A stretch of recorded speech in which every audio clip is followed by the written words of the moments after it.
লিল্লাহে তাকবীর, লিল্লাহে তাকবীর। নাস্তিকতা নিপাত যাক, দিন ইসলাম জিন্দাবাদ। নাস্তিকতা নিপাত যাক, দিন ইসলাম জিন্দাবাদ। কোটি প্রাণে একই আওয়াজ, খোদাদ্রোহী ছাড় পাবে না, এই বাংলা ঠাই হবে না, মুসলমানরা জেগেছে আজ। জোর কদমে সামনে চলো, বজ্র কণ্ঠে আওয়াজ তুলো, সবাই মিলে একই তালে দাও না স্লোগান, নারায়ে তাকবীর, নারায়ে তাকবীর। দিন ইসলাম, দিন ইসলাম, ইসলামেরই জন্য দেশের হয়েছে জন্ম। ইসলামের বিরুদ্ধে যারা, ইসলামের বিরুদ্ধে গেলে দেশ হবে ভিন্ন। ইসলামের বিরুদ্ধে যারা নিয়েছ অবস্থান, এই বাংলায় ঠাই হবে না, যাও হিন্দুস্তান। জোর কদমে সামনে চলো, বজ্র কণ্ঠে আওয়াজ তুলো, সবাই মিলে একই তালে দাও না স্লোগান, নারায়ে তাকবীর, নারায়ে তাকবীর। দিন ইসলাম, দিন ইসলাম, আল কোরআনের আলো, ঘরে ঘরে জালো, ইসলামের শত্রুরা, নবীজির শত্রুরা, লিল্লাহে তাকবীর। আমরা যেগুলো গাই রাসূলের শানে, আল্লাহর শানে হামদ নাত, এগুলো আমরা এই নিয়তেই গাই যে আল্লাহ পাক যেন এই উসিলা আমাদেরকে মাফ করে। আপনারা শুনতেছেন, এই উসিলা শুনবেন যে রাসূলের প্রেম যেন আমাদের ভিতরে ঢুকাইতে পারি। কি বলেন, ঠিক না? আওয়াজ দিয়ে আমার সাথে গাবেন, বিশ্ব নবীর অপমানে যদি না কাঁদে তোমার মন, মুসলিম নয় মুনাফিক তুমি নবীজির দুশমন। না, না গাইলে আমি আর গাবো না, দরকার নেই। আমার ঠান্ডা, কাশি, গলা ব্যথা। আপনারা যদি না গান ভাই, আমি একা আপনাদেরকে শোনাইতে পারতেছি না। সবাই দুরূদ শরীফ পড়েন, আল্লাহুম্মা সাল্লি আলা সাইয়্যিদিনা ওয়া নাবিয়িনা ওয়া শাফিঈনা ওয়া হাবিবিনা মাওলানা মুহাম্মদ। কি না, আমি তো একা, আমি গাইতে পারবো না। আমি তো বলছি আমার সাথে গাইতে হবে, তাহলে গাবেন। আমি তো বলছি আমার সাথে গাইতে হবে, আমার সাথে আওয়াজ দিয়ে গাবেন। বিশ্ব নবীর অপমানে যদি না কাঁদে তোমার মন, মুসলিম নয় মুনাফিক তুমি নবীজির দুশমন। নবীর প্রেমে জীবন দেবে কে আছো নওজোয়ান, তাকবীর তুলে সিংহ শাবক হও তুমি আগুয়ান। ঠিক কি না? তোমার বুকে ইমানের বল, জবানে আল কোরআন, ভয়ে কাঁপে কাপুরুষ সব আর নরাধম শয়তান। জীবনের চেয়ে বুকে আছে বেশি নবীজির সম্মান, কেমনে তুমি থাকবে বসে হলে তার অপমান। তুমি সাচ্চা মুসলমান, ইমান তোমার ধন, নবীর প্রেমে জাগ্রত তুমি নির্ভীক পালোয়ান। এই লাইনটা আওয়াজ দিয়ে, সাচ্চা মুসলমান, ইমান তোমার ধন, নবীর প্রেমে, নবীর প্রেমে জাগ্রত তুমি নির্ভীক পালোয়ান। বিশ্ব নবীর ব্যঙ্গ করে পাপিষ্ঠ আর বদনসিব, আমরা তাদের ঘৃণা জানাই ধিক ধিক ধিক শতধিক। জাতিসংঘের কাজ কি তবে দর্শক হয়ে থাকবে চুপ, সাম্প্রদায়িক সম্প্রীতি আজ যাচ্ছে ভেঙে পাচ্ছে লোক। আজকে যারা কুলাঙ্গারের পক্ষপাতী করছো সব, তোমরা কেহ ছাড় পাবে না, শক্ত ধরা পড়বে ঠিক। বয়কট হবে, ধিকৃত হবে বিশ্ব জুড়ে, নিন্দা কুড়াবে জাগলে মুসলমান, জাগলে মুসলমান। তুমি সাচ্চা মুসলমান, ইমান তোমার ধন, নবীর প্রেমে জাগ্রত তুমি নির্ভীক পালোয়ান। তুমি সাচ্চা মুসলমান, ইমান তোমার ধন, নবীর প্রেমে জাগ্রত তুমি নির্ভীক পালোয়ান। মহব্বত কার সাথে হবে? কিসের মাধ্যমে? নামাজ পড়বেন তো আল্লাহর সাথে। উসজুদ ওয়াকতারিব, সিজদা দাও, নিকটবর্তী হও। যত দিবা তত বেশি নিকটবর্তী হয়ে যাবে। এজন্য আল্লাহ পাক রব্বুল আলামিন বলেন, বান্দা নামাজের মাধ্যমে আমার সাথে কথা বলে। কিন্তু বান্দা তো নামাজে যায় না, কথা কেমনে বলবে? যে যায় সেই না কথা বলে। সব নামাজি নামাজি না, কিছু নামাজি আছে মানুষকে দেখানোর জন্য। যার কারণে আল্লাহ পাক রব্বুল আলামিন বলেন, নামাজ এমন একটা ইবাদত যে ইবাদতের ব্যাপারে নবী বলেন, জমিনের ভিতরে কে কত বড় দানবীর, কে কত বড় জিকিরওয়ালা, কে কত বড় মুহাদ্দিস, কে কত বড় মুফাসসির, এগুলোর হিসাব আল্লাহ পাক আগে নিবে না। আমার নবী বলেন, আউয়ালু মা ইউহাসাবু বিহিল আবদু ইয়াউমাল কিয়ামাতিস সালাহ। দুনিয়ার জিন্দেগি থেকে যাওয়ার পর কিয়ামতের ময়দানে আমার আল্লাহ বান্দার সর্বপ্রথম যেটার হিসাব নেবেন সেটাই হলো নামাজ। আজকে সমাজে মসজিদগুলো কালেকশনের জন্য তোড়জোড় করে মানুষ লেগে যায়, কিন্তু গাস্তের মাধ্যমে মুসল্লি কালেকশন করার লোক খুঁজে পাওয়া যায় না। যে একটু গাস্ত করে এলাকার মানুষদেরকে নামাজি বানায়, এরকম মানুষ পাওয়া যায় না। দরকার ছিল মসজিদের উন্নয়নের পাশাপাশি মুসল্লির উন্নয়ন হওয়া, এটা দরকার ছিল। বহির্বিশ্বে মুসল্লিদেরকে আকর্ষণ করার জন্য এক একটা মসজিদ বালাখানার মতো করে রাখে, যার কারণে 24 ঘন্টা মুসল্লির ওখানে পড়ে থাকে। আপনি যান আরব বিশ্বগুলোতে যান, এক একটা মসজিদে ঢুকলে মনে হবে সারা দিন এখানে সেজদায় পড়ে থাকে। আপনি যান মালয়েশিয়া যান, এক একটা মসজিদ ঢুকলে, গ্রামগঞ্জের যে মসজিদগুলো আছে তো চমৎকার সংস্কৃতি তাদের মসজিদের, আপনি ঢুকলে মনে চাবে যে এখানে ইবাদত করতে পড়ে থাকি। মানুষের মন খারাপ হয় তো মসজিদে যায় পড়ে থাকে। আর বাংলাদেশে এই রোড দিয়ে তো আমরা অনেক সময় প্রোগ্রামে যাই, আজানের যদি মোটামুটি নামাজের 20 মিনিট পরে গেলেও তালা খোলা পাই না, খুঁজতে খুঁজতে খুঁজতে খুঁজতে পাম্পে যায় নামাজ পড়ার আগে। কেন? মানে কি যে সম্পদ মসজিদের ভিতরে রাখছে যে চুরি হয়ে যাবে, মসজিদ তালা মেরে রাখে। অথচ মসজিদটা সবসময় ওপেন রাখা দরকার ছিল, যে মানুষের মন খারাপ তো মসজিদে চলে যাক, মনে অশান্তি মসজিদে চলে যাক। কিন্তু আমরা মসজিদ শুধু নামাজের জন্য নির্দিষ্ট করে রাখছি। আর বহির্বিশ্বগুলোতে মসজিদের সংস্কৃতি হয়, মসজিদে হালাল খেলাধুলা, যেগুলো ওই গুনাহ নাই, এই টাইপের খেলাধুলার প্রশিক্ষণ হয়, প্রতিযোগিতা হয়, বিবাহর অনুষ্ঠান হয়। মসজিদ তাদের সমাজ থেকে, মসজিদ থেকে সমাজ পরিচালনার সমস্ত কার্যক্রম মসজিদ থেকে হয়। যার কারণে বহির্বিশ্বের মানুষের বাচ্চাগুলা মসজিদমুখী। এক একটা বাচ্চা স্কুলে পড়লো, প্রত্যেকটা বাচ্চা সহি শুদ্ধ করে নামাজ পড়ানোর যোগ্যতা রাখে। আর আমাদের দেশে মুসল্লিরা বাচ্চাদেরকে মসজিদে নিলে, বাচ্চা আনছেন কা, মসজিদের পরিবেশ নষ্ট করে বাসায় পাঠায় দেন। যার কারণেই তো আমাদের দেশের বাচ্চারা মসজিদে না যায়, পরে অন্য জায়গায় যায়। এই জন্য নামাজের জন্য শুধু নয়, মসজিদকে সবকিছুর জন্য উন্মুক্ত করা উচিত। উন্মুক্ত, এটা আল্লাহর ঘর, এখানে আল্লাহর বান্দারা যখন মন চায় তখন আসবে। মন খারাপ লাগবে তো মসজিদে আসবে, মনে অশান্তি তো মসজিদে যাবে। ভাই আল্লাহর কসম, আপনার মন খারাপ থাকলে আপনি 1 ঘন্টা মসজিদে পড়ে থাকেন, দেখবেন আপনার দিলের প্রশান্তি দূর, পেরেশানি দূর হয়ে গেছে। আপনি ট্রাই করে দেখে রাখবেন। এখন আপনি তো মসজিদে ঢুকতেই পান না, ঢুকলেও জামাত শেষ, ভিতরটা তালা মারা, যান বাইরে যান, বাইরে যান, বারান্দায় যান। আজীব, মসজিদ স্বাধীন না। আসলে সেজদা দেওয়ার জায়গা যেটা, এটা স্বাধীন হওয়া দরকার ছিল। কারণ নবী বলেন পৃথিবীর ভিতরে সবচাইতে দামি জায়গা, পবিত্র জায়গা হলো মসজিদ।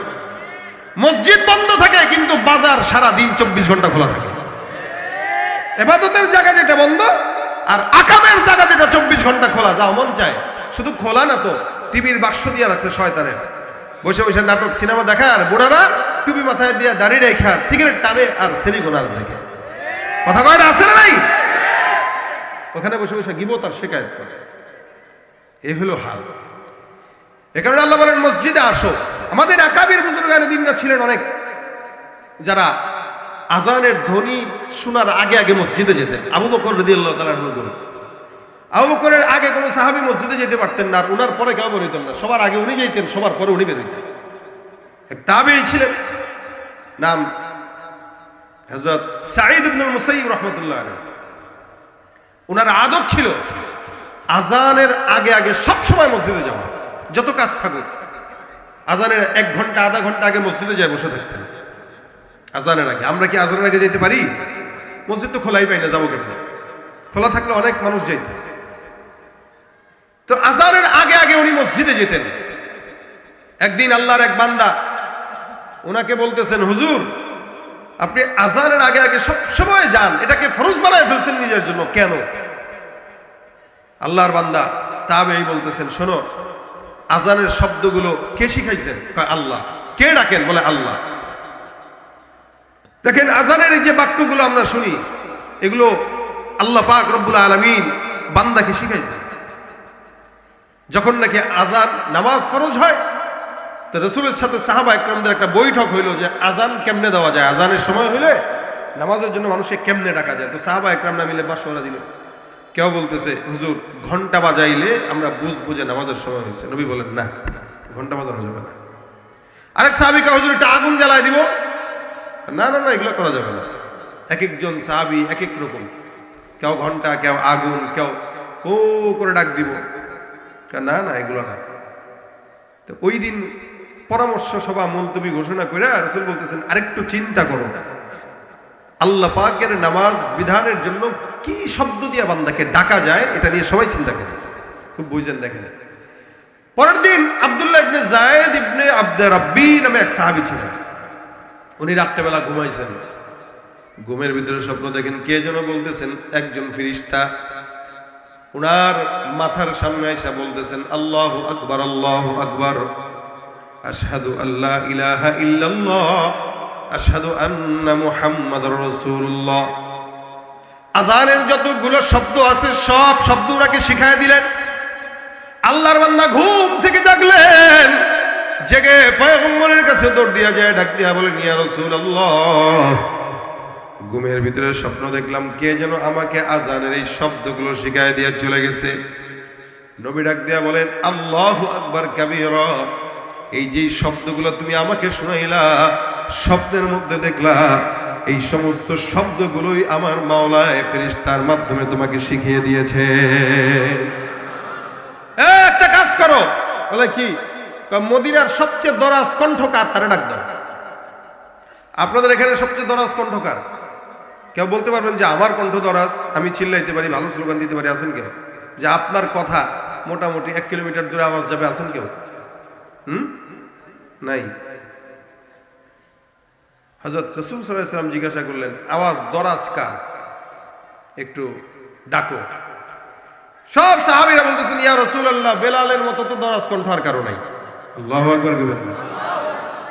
আচ্ছা, একটা শক্তিশালী যুবক একটু দাঁড়ায় একটা চিৎকার দিয়ে বলবে আল্লাহু আকবার, দেখি কতটুকু আওয়াজ। কে আছেন দেখি শক্তিশালী যুবক, কে দেখি? মাশাআল্লাহ, সবাই মিলে আওয়াজ দিয়া বলেন, আরো জোরে বলেন আল্লাহু আকবার। আচ্ছা, এই মাইক সহ আপনাদের আওয়াজ কি 9 কিলোমিটার দূরে যাবে? 10 কিলো, 5 কিলো, 2 কিলো? 2 কিলো যাবে না, কারণ আমি রোহিতপুর থেকে আপনাদের মাইকের আওয়াজ পাই না। রোহিতপুর এখান থেকে 2 কিলো না, রোহিতপুর থেকে আপনাদের মাইকের আওয়াজ পাইনি। তার মানে আপনাদের মাইকের আওয়াজ 2 কিলোমিটারও শক্তি যোগাইতে পারে নাই, দুর্বল।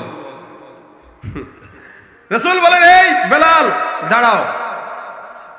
বেলাল দাঁড়াইছেন, এই শব্দগুলো তুমি চিৎকার দিয়া দিয়া শোনায় দাও আমাদেরকে।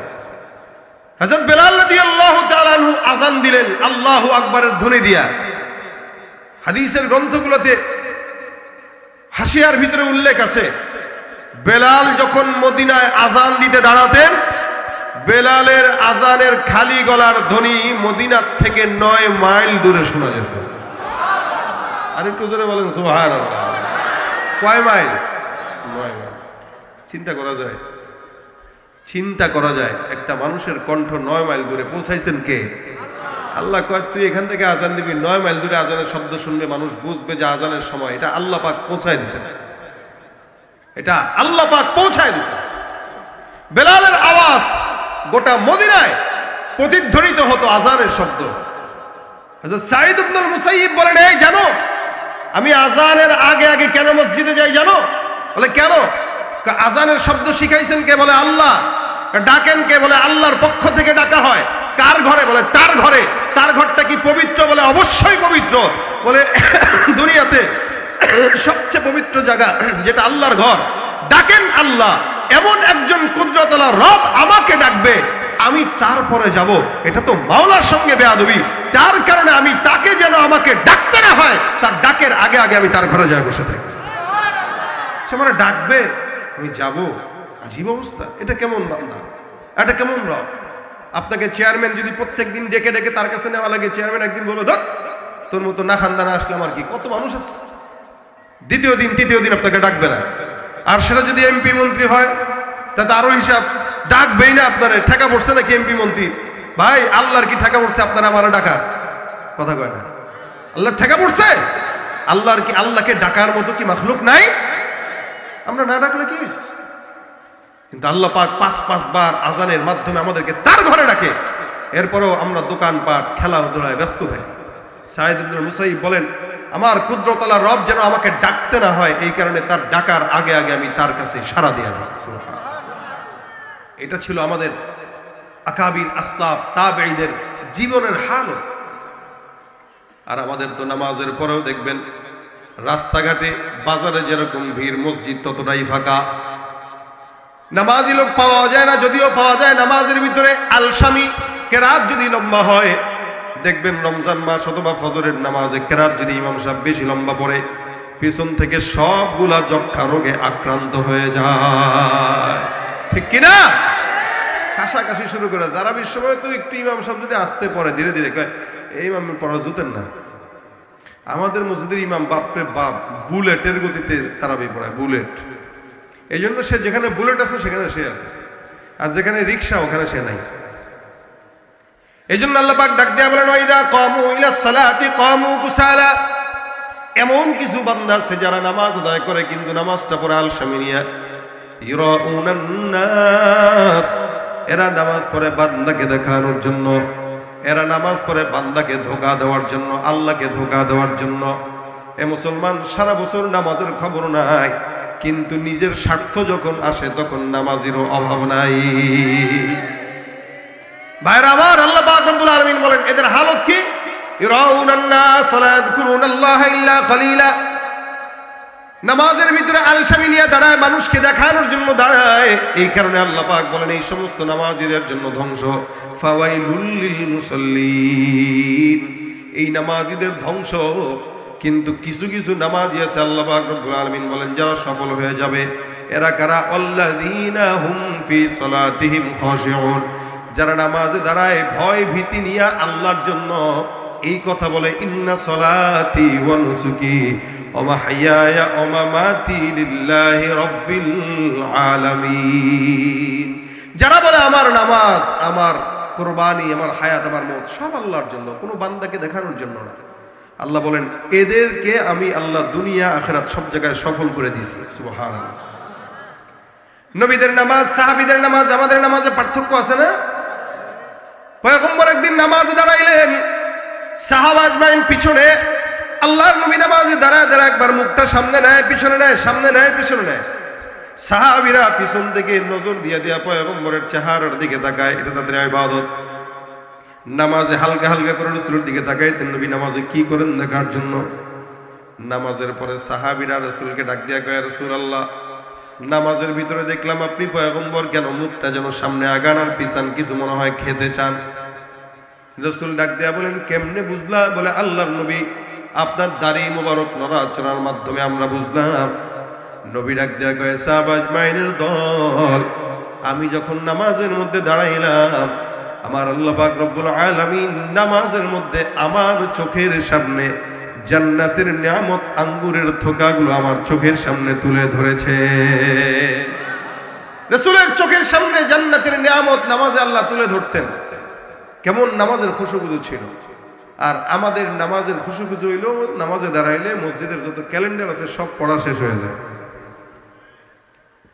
সামনে ক্যালেন্ডার রাখছে, এই গোয়ালখালী কেন্দ্রীয় বড় জামে মসজিদের নামাজের সময়সূচি সে নামাজের ভিতরে দাঁড়া দাঁড়ায় পড়তেছে। ফজরের নামাজ ৫টা ১৫, আচ্ছা। জোহরের নামাজ ১:১, ঠিক আছে। আসরের নামাজ ৪:১, আচ্ছা। এই দাঁড়ায় দাঁড়ায় সব নামাজের ভিতরে এগুলো পড়ে।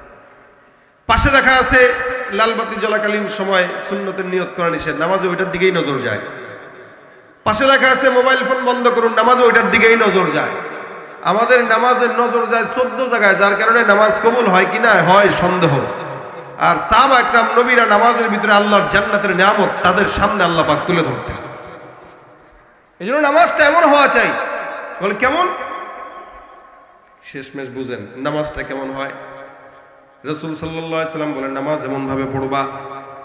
কেমন ভাবে? বলে প্রত্যেকটা ইবাদত, যে ইবাদতগুলো বান্দা এমন ভাবে করবে, নামাজের ভিতরে দাঁড়াইলো, জিকির আজকার করলো, অথবা ইবাদত বন্দেগী করলো, অথবা দান সদকা করলো, যাই কিছু করুক না কেন, আল্লাহ রাসূল সাল্লাল্লাহু আলাইহি ওয়াসাল্লাম বলেন, আনতা আবুদাল্লাহা কাআন্নাকা তারাহু ফাইন লাম তাকুন তারাহু ফাইন্নাহু ইয়ারাক। এমন ভাবে নামাজের ভিতরে দাঁড়াও যেন তুমি তোমার মাওলারে দেখো। এমন ভাবে নামাজের ভিতরে দাঁড়াও যেন তুমি তোমার মাওলারে দেখো। আর যদি তুমি তোমার মাওলারে না দেখো, এমন ভাবে নামাজ পড়ো যেন আসমানের মালিক তোমাকেই দেখতেছে। সুবহানাল্লাহ। কে দেখবে? আল্লাহ। নামাজের দ্বারা দোকানের হিসাব না মিলান, নামাজের দ্বারা শরীর চুলকায়, নামাজের দ্বারা খাই যায়, নামাজের দ্বারা এই করে সেই করে। বাচ্চারা মসজিদে নিয়ে গেছে, একটু দূরে দাঁড়াইছে, এখন নামাজের ভিতরে এমনি এমনি টানে, এমনি এমনি। কথা বুঝেন না আপনারা? মনে হয় নামাজের ভিতরে এইভাবে এইভাবে টানে। নামাজের ভিতরে এমন কোনো কাজ নাই যেটা মাথায় আসে না। দোকান কয়টা, বাজারে, এগুলো সব চিন্তা নামাজে। রাসূল বলেন, হ্যাঁ, শয়তান এভাবেই বান্দাকে ওয়াসওয়াসা দেয়। কিভাবে? ওযু করতে যাবেন, যে শয়তান ওযুর পরে আপনাকে বলবে, এই তুই মনে হয় মুখ ধুস নাই রে, অথবা এখানে মনে হয় একটু ফাঁকা আছে, একটু দেখতো দেখতো, দেখবেন হাত দিয়ে এনে দেখতেছে। আবার এই কুলি মনে হয় 2 বার করছিস না 1 বার করছিস, কি জানে, একটু আবার যা ওযু কর। আবার পা ধুইছেন, বলবে পায়ের মনে হয় টাকনুটা ধোয়া হয় নাই। রাসূল বলেন, শয়তান ওযুর পরে বান্দাকে এইভাবে করে ওয়াসওয়াসা দেয়। নামাজে দাঁড়ানোর পরেও শয়তান ভুলায় দেয় যে কয় রাকাত পড়ছি, 4 রাকাত না 2 রাকাত না 3 রাকাত, ভুলায় দেয়। শয়তানের ওয়াসওয়াসা। এই জন্য ওযুটা বিসমিল্লাহ বলে, প্রত্যেকটা অঙ্গ প্রত্যঙ্গ ধোয়ার আগে বিসমিল্লাহ বলে বলে ওযু করা, তারপরে শাহাদাত, কালেমা শাহাদাত পড়া, আরো কিছু দোয়া দুরূদ আছে। সুন্দর করে যদি কেউ ওযু করে, আল্লাহ রাসূল সাল্লাল্লাহু আলাইহি ওয়াসাল্লাম বলেন, ভাই কিয়ামতের ময়দানে গোটা উম্মতের সংখ্যা কাতার কাতার হবে 120টা কাতার। কয়টা? 120টা কাতার। গোটা উম্মত, অর্থাৎ আদম থেকে মুহাম্মদুর রাসূলুল্লাহ সাল্লাল্লাহু আলাইহি ওয়াসাল্লাম পর্যন্ত যত উম্মত আছে, সব উম্মতের কাতারের সংখ্যা হবে 120টা। নবী বলেন, 120টা কাতারের ভিতরে 80টা কাতারই হবে আমার, আর বাকি 40 কাতার হবে আদম থেকে ঈসা পর্যন্ত। সুবহানাল্লাহ। 40 কাতার সব নবীদের মিলে। আর আপনার আমার নবীর উম্মতের সংখ্যা একাই হবে, আল্লাহু আকবার, কয় গুণ বেশি? 2 গুণ বেশি। মানে 3 ভাগের 1 ভাগ সব নবীদের, 2 ভাগ রাসূলের। উম্মত বেশি। এই কারণেই তো নবীর কি বলে 23 বছরের নবুয়তি জিন্দেগিতে বিদায় হজের ভাষণ যখন রাসূল সাল্লাল্লাহু আলাইহি ওয়াসাল্লাম দিয়েছিলেন, তখন উনার উম্মতের সংখ্যা ছিল 1.25 লক্ষ সাহাবায়ে কেরাম। সুবহানাল্লাহ। আস্তে কোন আপনাদের জিমায় যাইতেছেন না? বেশি আলোচনা আমি বেশি করবো না, শেষ করে দেবো ইনশাআল্লাহ অল্প সময়ের ভিতরে, কষ্ট বেশি দিব না। খালি দেখেন 80টা কাতার রাসূল সাল্লাল্লাহু আলাইহি ওয়াসাল্লাম। সাহাবা একরাম প্রশ্ন করলেন, ইয়া রাসূলুল্লাহ, 80 কাতার উম্মত, এই সবগুলো তো মিলেমিশে থাকবে, আপনি কিভাবে বুঝবেন? আর এদের কেউ বা কিভাবে জান্নাতে নেবেন? পেছ লেগে যাবে না যদি এটা দাউদ নবীর উম্মত হয়, আর যদি ভুল কমে আপনার সুপারিশে জান্নাতে চলে যায়। রাসূল বলেন, না, এরকম কোনো সুযোগ নেই। তাহলে কিভাবে? আল্লাহ রাসূল বলছেন, আমার উম্মত যারা হবে, এদের ওযু আর নামাজের কারণে আল্লাহ পাক তাদের কপাল এবং তাদের অঙ্গ প্রত্যঙ্গ থেকে আলাদা নূর চমকায় দিবেন। ও নূর দেখে দেখে আমি এদেরকে ধরে জান্নাতে নিয়ে যাব। তাহলে ওযুর মাধ্যমে কি হয়? নূর অঙ্গ প্রত্যঙ্গ প্রকাশ পায়। শুধু তাই না, রাসূল সাল্লাল্লাহু আলাইহি ওয়াসাল্লাম বলেন, কেউ যদি ওযু করে, তার ওযুর পানি দিয়ে আল্লাহ পাক তার গুনাহকে ঝরায় দেয়। ওযুর পানির মাধ্যমে কি ঝরে যায়? গুনাহ ঝরে যায়। এটা আমাদের অনেক আকাবিররা দেখতেন, আমাদের অনেক বুজুর্গানে দিনরা দেখতেন, চোখে দেখতেন যে কেউ চুরি করে আসছে ওযু করতে, তা বলতেন, কিরে চুরি করছো কি? কি বলেন চুরি করছি কি? মানে আমি তোমার হাতের ওযুর পানির সাথে চুরির গুনাহ ঝরে যেতে দেখতেছি। চুরি চুরি, এটা দেখতো, তাদের কাশফ ছিল। আমাদের তো অন্তর্চক্ষু বন্ধ, তাদের অন্তর্চক্ষু খোলা ছিল, কারণ এই ফিতনা তারা পায় নাই। বর্তমানে যে ফিতনা আছে, 50 বছর আগে ওই ফিতনা আমাদের বাবারা কল্পনা করেন। কল্পনা করেন। সেদিন এক অটোতে উঠছিলাম, অটোওয়ালা কইতেছে, হুজুর আল্লাহ পাক ভালো জামানাও দেখাইলো, আবার নোংরা জামানাও দেখাইলো এই বয়সে। কি লেগে যে এই বয়সে আল্লাহ বাঁচায় রাখছে এই জামানা দেখার জন্য। আপনারা যারা বাবারা আছেন, আপনারা ভালো জামানাও দেখছেন, নোংরা জামানাও দেখতেছেন, কিন্তু আমাদের সন্তানরা ভালো জামানা দেখে নাই, নোংরাটাই দেখতেছে। আবার আমাদের দাদারা নোংরা জামানা দেখে নাই, ভালোটাই দেখছে। আবার তাদের থেকে আরো 100-200 বছর আগে যারা দুনিয়াতে ছিলেন তারা নোংরামি কি জিনিস বুঝতোই না। কারণ এটা এমন একটা জিনিস গুনাহ, এটা যত প্রচার হবে তত প্রসার হবে। তখন তো প্রচারের মাধ্যমই ছিল না, এখন তো ফেসবুক ইউটিউব আছে, যার কারণে প্রচারের মাধ্যম বাড়ছে। আর প্রচার মাধ্যম যখন থেকে বাড়া শুরু হয়েছে, গুনাহ তখন থেকে এক ধারে বাড়া শুরু হয়ে গেছে, এক ধারে। আগে এত গুনাহ ছিল না। তো দেখেন ভাইরা আমার, এই জন্য তাদের অন্তর চক্ষু খোলা ছিল, কারণ তাদের অন্তরে গুনাহের দাগ ছিল না। নবী বলেন, কেউ যদি ওযু করে আল্লাহ পাক তার হাতের ধোয়ার কারণে সমস্ত হাতের গুনাহ যা করছে এগুলো ঝরায় দেন। বাম হাতের গুনাহ ঝরায় দেন। মুখমণ্ডল যখন ধোন তখন চোখ, নাক, ঠোঁট, কান যা আছে সবকিছুর গুনাহ আল্লাহ ঝরায় দেন, পানি দিয়ে ঝরে যায়। তখন মুখটা ধুয়ে যায়, ময়লা যেমন ধুয়ে যায় ঠিক গুনাহটাও ধুয়ে মুখ পরিচ্ছন্ন পরিষ্কার হয়ে যায়। সুবহানাল্লাহ। একইভাবে পা যখন ধোয় তখন পায়ের পানির মাধ্যমেও আল্লাহ পাক বান্দার গুনাহগুলোকে পাপ থেকে ঝরায় ফেলে।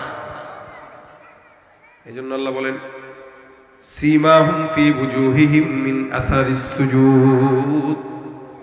ঈমানদারদের আলামত হইল এদের চেহারার ভিতরে সিজদার আলামত প্রকাশ পায়।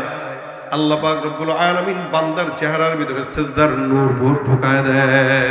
নামাজীদের চেহারায় সিজদার নূর থাকবে, আলামত থাকবে। এই কারণে এখন থেকে নিয়ত করেন 5 ওয়াক্ত নামাজ পড়বো ইনশাআল্লাহ। এটা দরকার না ফরজ? বলেন না আবার, দরকার না ফরজ? আমাদের দেশের মানুষদেরকে নামাজের কথা বললে দরকার তো, আরে আজীব অবস্থা। দরকার তো মানে দরকার তো নাস্তা করা, নাস্তা করা দরকার। খাবার খাওয়া কি দরকার না জরুরি? ফরজ। ভাই খাবার যদি না খান বাঁচবেন আপনারা? মানে ভাত যে আমরা 3 বেলা খাই, আমরা যদি না খাওয়া বন্ধ করে দিই বাঁচবো না। খাবারটা আমাদের জন্য বাঁচার জন্য ফরজ, আর একটু শৌখিনতার জন্য নাস্তা করা হইলেও দরকার। জন্য জান্নাত পাওয়ার জন্য নামাজ আমাদের ফরজ, আর নফল হইল দরকার। তাহাজ্জুদ দরকার, কিন্তু 5 ওয়াক্ত বলেন না, 5 ওয়াক্ত। এখন যুবকরা যদি কেউ ভাই নামাজ পড়বে না, দরকার তো। আরে দরকার মানে ওরে লুঙ্গিটা খুলে টান দিয়ে খুলে ফেলবে। যদি কয় লুঙ্গি খুললেন কে, তো লুঙ্গি দরকার তো, খুলে ফেলবে, যখন লাগবে তখন করিস। আচ্ছা বলেন তো, এই যে জামা পড়ছি, জামাটা হইলো দরকার। দরকার আর ফরজ বুঝাই আপনাদেরকে। এই জামা জুব্বা দরকার, আমি জুব্বা পড়ছি, এটা হইছে। আবার আরেকজন ফাড়া পড়ছে, তাও চলে। দরকার জিনিস হইলেও চলে, না হইলেও চলে। মনে করেন আমি ঘড়ি পড়ছি, জরুরি, ভাল লাগছে তাই পড়ছি। যার ঘড়ি নাই সে পড়ে নাই, সমস্যা কি? দরকার। কিন্তু আমাদের নিচে যেটা পড়ছি, প্যান্ট, লুঙ্গি, এটা কি দরকার? এটা কি বলেন না? এটা কি বলেন না? ফরজ। এখন কেউ যদি এটাকে খুলে ফেলে, ওরে কি বলবেন আপনারা? কথা বলেন, কি বলবেন? ফরজ জিনিস লাগবেই, না হইলে চলবে। ঠিক তেমনি ভাবে লুঙ্গি যেরকম কেউ না পরলে তারা মানুষ পাগল বলে, কারণ এটা ফরজ। এটা যে পরে না, মানুষ মনে করে যে এটার মাথার ঘিলু নাই, পাগল, কারণ ফরজটাও ঢাকতেছে না কেন। ঠিক তেমনি ভাবে নামাজ ফরজ, যে পড়বে না বুঝতে হবে আল্লাহর আদালতে তার চেয়ে বড় পাগল আর কেউ নাই। নামাজ ফরজ, দরকার না, ফরজ। এটা লাগবেই ভাই, এটা ছাড়া কোনো কথাই নেই। নবী বলেন, যার নামাজ নাই তার ঈমান নাই। আর যে মুনাফিক, সে ফজর পড়তে পারে না। মুনাফিক এই কারণে দেখবেন ফজরের নামাজের সময় আবহাওয়াটা অনেক শীতল থাকে, পবিত্র থাকে। এই পবিত্র শীতল আবহাওয়াটা কেন জানেন? কারণ ফজরের ওয়াক্তে কোনো মুনাফিকের নিঃশ্বাস এই জমিনে পড়ে না, সবগুলা ঘুমায় থাকে। কিন্তু আল্লাহওয়ালা যারা ইমানদার, এরা ফজরের সময় জেগে উঠে, এরা নামাজ পড়তে যায়, মসজিদে যায়। পাখি যখন জাগে সেও তখন জাগে। এই কারণে নামাজ ফরজ, দরকার না, ফরজ। সব কিছুর আগে এটার হিসাব নেওয়া হবে। এই কারণে প্রত্যেকটা যুবক নিয়ত করবেন যে আমরা যাই হোক বা না হোক নামাজ আগে ধরব। কি ঠিক না? আগে নামাজ, তারপর অন্য কাজ। নবীর কাছে কেউ আসলে আগে বলতেন, কি বড়? নামাজ পড়ো। নামাজকে বলো না কাজ আছে, বরং কাজকে বলো আবার কি আছে? নামাজ আছে। কারণ নামাজের মাধ্যমে বান্দা আল্লাহর সঙ্গে কথা বলে, নামাজের মাধ্যমে বান্দার তাআল্লুকটা আল্লাহর সাথে হয়, এবং নামাজে আল্লাহর সাথে কথা বলে। এই জন্য কথা বলতে যখন যাবেন তখন একটু সেজে গুজে আল্লাহর কাছে যাবেন। কিভাবে? আমরা তো নামাজ পড়তে যাই সিরা একটা গেঞ্জি পরা, সিরা লুঙ্গি পরা, প্যান্ট পরা, এটা নিয়েই নামাজে ঢুকে গেছে। টুপি নাই মাথায়, পান খাইছে অথবা সিগারেট টানছে, গন্ধ মুখের ঠেলায় পাশের জন্য দাঁড়াইতে পারে না, দাঁড়ায় গেছে নামাজ, অথচ আল্লাহর সামনে দাঁড়াচ্ছে। আপনি যখন আপনার প্রধানমন্ত্রী, আপনার এমপি, আপনার মন্ত্রীর সামনে কথা বলেন, তখন মুখে ব্রাশ করে গায়ে আতর টাতর দিয়ে যান। যেখানে কুদরতওয়ালা রবের সামনে দাঁড়াবেন, সেখানে আপনি আতরও মাখেন না, টুপিও মাথায় দেন না, দাঁতও মাজেন না, ঘ্রাণও দেন না। এটা কিসের নামাজ? এই কারণেই তো আল্লাহ বলছেন সব নামাজই জান্নাতে যাবে না, ফাওয়াইলুল লিল মুসাল্লিন। কিছু নামাজীদের জন্য ধ্বংস অনিবার্য। কেন? ওর নামাজ আল্লাহর জন্য না, বান্দার জন্য। এই কারণে আল্লাহ পাক কিয়ামতের ময়দানে কিছু ইমানদার দেখানো বান্দাদেরকে ডাক দেয়া বলবেন, এ নামাজি দাঁড়াও। নামাজি বান্দা দাঁড়ায় যাবে, আল্লাহ ডাক দেয়া বলবেন, না, কার জন্য নামাজ আদায় করেছো? ওই আল্লাহর বান্দা ডাক দেয়া বলবে, মালিক তোমার জন্য নামাজ পড়লাম। আল্লাহ পাক ডাক দেয়া বলবে, না না, জমিনে বান্দাকে দেখানোর জন্য নামাজ আদায় করলাম। আল্লাহ পাক রব্বুল আলামিন বলেন, আল্লাহর নবী বলেন, ফায়াসহাবু আলা ওয়াজহিহি হাত্তা উলকিয়া ফিন্নার। ওই সমস্ত বান্দা যারা বান্দাকে দেখানোর জন্য নামাজ আদায় করলো, ওই সমস্ত বান্দা যারা বান্দাকে দেখানোর জন্য দান করলো, ওই সমস্ত বান্দা যারা বান্দাকে দেখানোর জন্য ইবাদত করলো, আল্লাহ বলেন একে আমি আল্লাহ পাক আদেশ দিব, ফেরেশতারা তার পাওটাকে উপরের দিকে দিয়ে মাথাটাকে নিচের দিকে দিয়ে এক ঢিল দিয়ে জাহান্নামের ভিতরে ফেলে দিবে। কেন? তুমি বান্দার জন্য করছো, যা আল্লাহর জন্য করো না। এ কারণে যা কিছু করব সেটা কার জন্য? আল্লাহর জন্য। নামাজ আদায় আল্লাহর জন্য হবে, কোরআন তেলাওয়াত আল্লাহর জন্য হবে, জিকির আজকার আল্লাহর জন্য হবে, দান সদকাও আল্লাহর জন্য হবে। এই জন্য নামাজ কেন্দ্রিক যে জিনিসটা আছে, দামের কারণে আল্লাহ পাক রব্বুল আলামিন সবকিছু দামি বানায় দিয়েছেন। মসজিদে যেহেতু সিজদা দেওয়া হয়, আল্লাহ পাক এই কারণে মসজিদটাকে পৃথিবীর ভিতরে সর্বশ্রেষ্ঠ জায়গা ঘোষণা দিয়েছেন। মসজিদে যেহেতু নামাজ হয়, আল্লাহর নবী বলেন এই মসজিদের একটা ইটও যদি কোনো ইমানদার বান্দা দেয়, আল্লাহ পাক রব্বুল আলামিন ওই বান্দার জন্য আল্লাহ পাক জান্নাতে তার একটা পরিপূর্ণ ঘর বানায় দিবে। এই কারণে তো কবি নজরুল বলছিল না, মসজিদেরই পাশে আমায় কবর দিও ভাই, যেন গড়ে থেকেও মুয়াজ্জিনের আযান শুনতে পাই।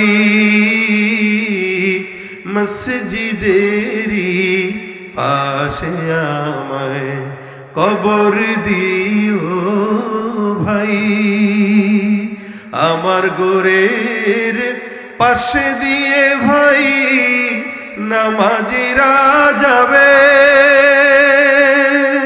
পবিত্র সেই পায়ের ধ্বনি এ বান্দা শুনতে পাবে, গোরাজাব থেকে এই গুনাহগার পাইবে রেহাই, সেদিন পাইবে রেহাই।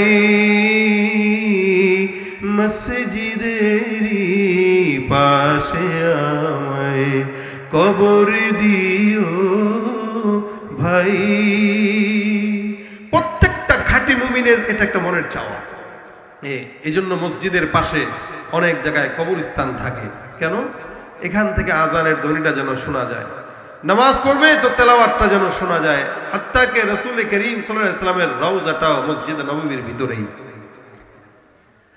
আল্লাহ পাক রব্বুল আলামিন মসজিদ শুধু নয়, নামাজ কেন্দ্রিক যা আছে সবকিছুকে দামি বানায় দিয়েছে।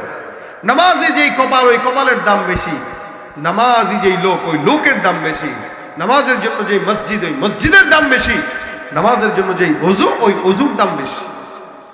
এই কারণে যুবকরা যদি আরো নামাজ পড়ে, শুধু তাই না, রাসূলুল্লাহ হাদিসে বলেন সাবাতুন যুল্লুহুমুল্লাহ, আল্লাহ পাক 7 প্রকার মানুষকে আল্লাহর আরশের নিচে কিয়ামতের ময়দানে ছায়া দান করবেন। আল্লাহ নবী বলেন অকলবুহু মুআল্লাকুম বিল মাসাজিদ, এমন এমন লোক থাকবে যাদের অন্তর আল্লাহর ঘর মসজিদের সঙ্গে সবসময় এভাবে যুক্ত হয়েছিল। সুবহানাল্লাহ। যাদের কলব মসজিদের সঙ্গে পড়ে থাকতো, ফজরের নামাজের পর থেকে জোহর পর্যন্ত অপেক্ষায় থাকে, আহারে কখন জোহরের নামাজ হবে, জোহরের পরে আসর পর্যন্ত অপেক্ষায়, আসরটা দেয় না কেন, একটু নামাজে দাঁড়াইতাম। অর্থাৎ যার অন্তর আল্লাহর ঘরের দিকে, আল্লাহ পাক আল্লাহর হাবিব বলেন ওই বান্দাকে আল্লাহ পাক কিয়ামতের ময়দানে তার আরশের নিচে, যেদিন সূর্য থাকবে 1 বিঘা উপরে, আল্লাহ সেদিন তার আরশের নিচে সুন্দর করে বসায় দিয়ে বলবেন এখানে বসো, ছায়া আছে, টেনশন নাই। সুবহান। এই জন্য 5 ওয়াক্ত নামাজ আমার যুবক ভাইরা নিয়ত করবে ইনশাআল্লাহ আজকে থেকে আমরা পড়বো। কারা কারা আছেন একটু হাতটা তুলুন, আল্লাহ কবুল করে বলেন আমিন। পড়বেন তো ইনশাআল্লাহ? হাত নামান।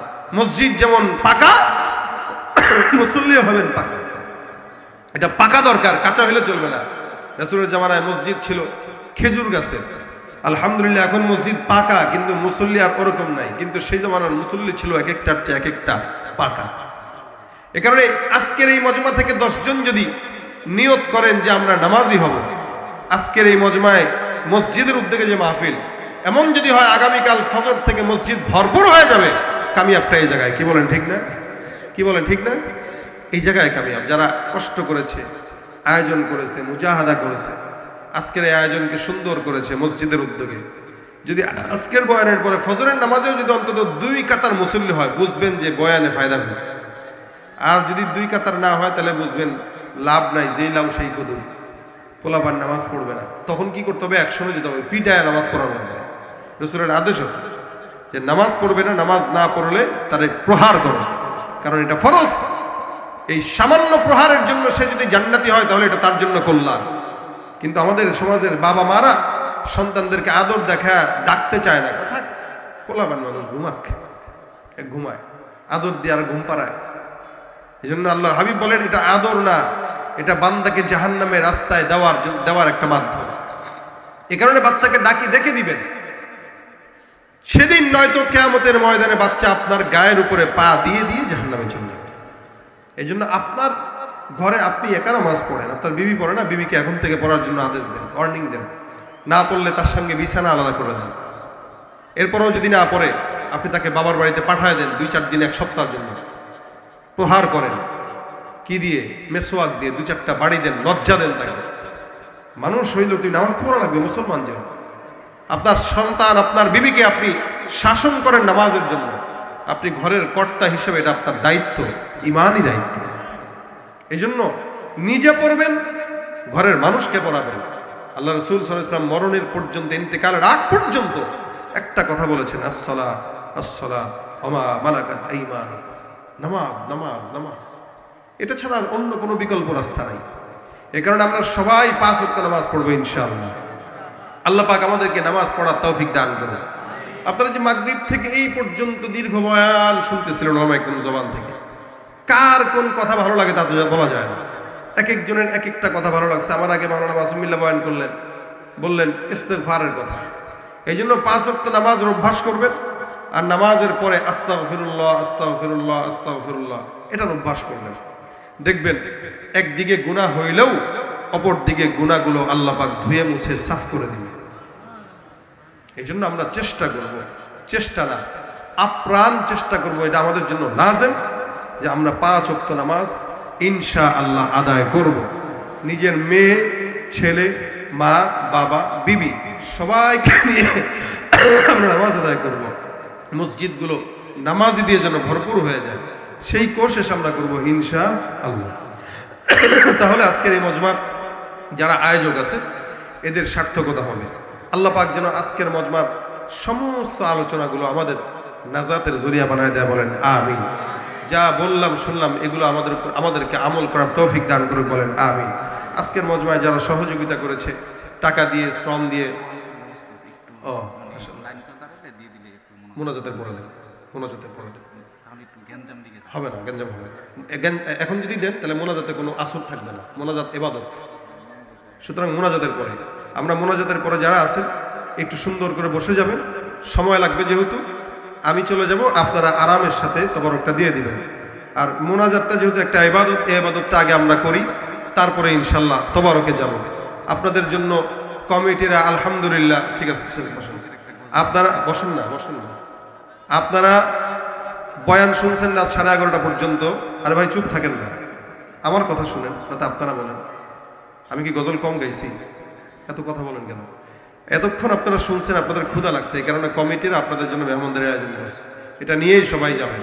তবে যাওয়ার আগে যেহেতু আপনাদের আগ্রহ আছে, আমরা যেগুলো গাই রসুলের শানে, আল্লাহর শানে হামদ নাত, এগুলো আমরা এই নিয়তেই গাই যে আল্লাহ পাক যেন এই উসিলা আমাদেরকে মাফ করে। আপনারা শুনতেছেন, এই উসিলা শুনবেন যে রসুলের প্রেম যেন আমাদের ভিতরে ঢুকাইতে পারি। কি বলেন, ঠিক না? আওয়াজ দিয়ে আমার সাথে গাবেন, বিশ্ব নবীর অপমানে যদি না কাঁদে তোমার মন, মুসলিম নয় মুনাফিক তুমি নবীজির দুশমন। না না গাইলে আমি আর গাবো না, দরকার নেই। আমার ঠান্ডা, কাশি, গলা ব্যথা। আপনারা যদি না গান ভাই, আমি একা আপনাদেরকে শোনাইতে পারতেছি না। সবাই দুরূদ শরীফ পড়েন। আল্লাহুম্মা সাল্লি আলা সাইয়্যিদিনা ওয়া নাবিয়িনা ওয়া শাফিঈনা ওয়া হাবিবিনা মাওলানা মুহাম্মদ। কি না, আমি তো একা, আমি গাইতে পারবো না। আমি তো বলছি আমার সাথে গাইতে হবে, তাহলে গাবেন। আমি তো বলছি আমার সাথে গাইতে হবে, আমার সাথে আওয়াজ দিয়ে গাবেন।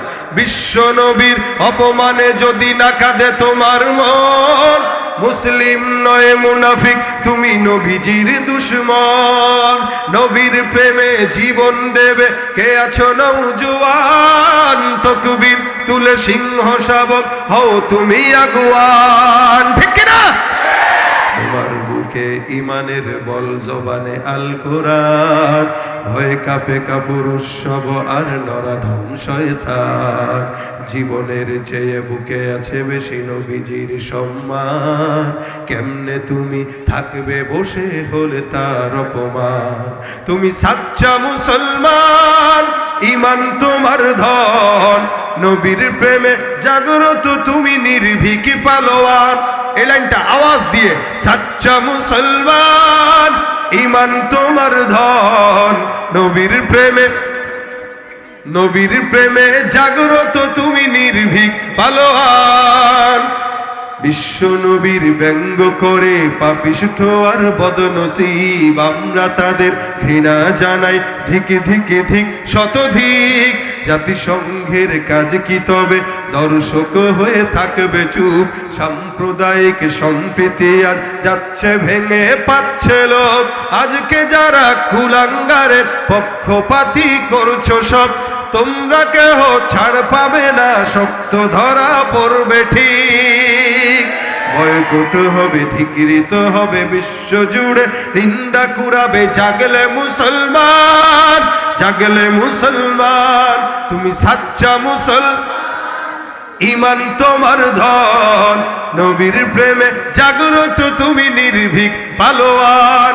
তুমি সাচ্চা মুসলমান, ইমান তোমার ধন, নবীর প্রেমে জাগ্রত তুমি নির্ভীক পালোয়ান। লিল্লাহে তাকবীর, লিল্লাহে তাকবীর।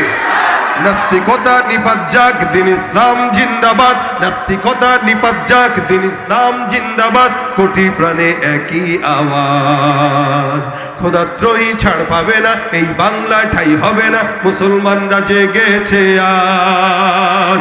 জোর কদমে সামনে চলো, বজ্র কণ্ঠে আওয়াজ তুলো, সবাই মিলে একই তালে দাও না স্লোগান। নারায়ে তাকবীর, নারায়ে তাকবীর। দিন ইসলাম, দিন ইসলাম, ইসলামেরই জন্য দেশের হয়েছে জন্ম। ইসলামের বিরুদ্ধে যারা, ইসলামের বিরুদ্ধে গেলে দেশ হবে ভিন্ন। ইসলামের বিরুদ্ধে যারা নিয়েছ অবস্থান, এই বাংলায় ঠাই হবে না, যাও হিন্দুস্তান। জোর কদমে সামনে চলো, বজ্র কণ্ঠে আওয়াজ তুলো, সবাই মিলে একই তালে দাও না স্লোগান। নারায়ে তাকবীর, নারায়ে তাকবীর। দিন ইসলাম, দিন ইসলাম, আল কোরআনের আলো ঘরে ঘরে জালো। ইসলামের শত্রুরা, নবীজির শত্রুরা, লিল্লাহে তাকবীর। আজকের মজমা আল্লাহ ভরপুর কামিয়াবি দান করুক, সকলে বলেন আমিন।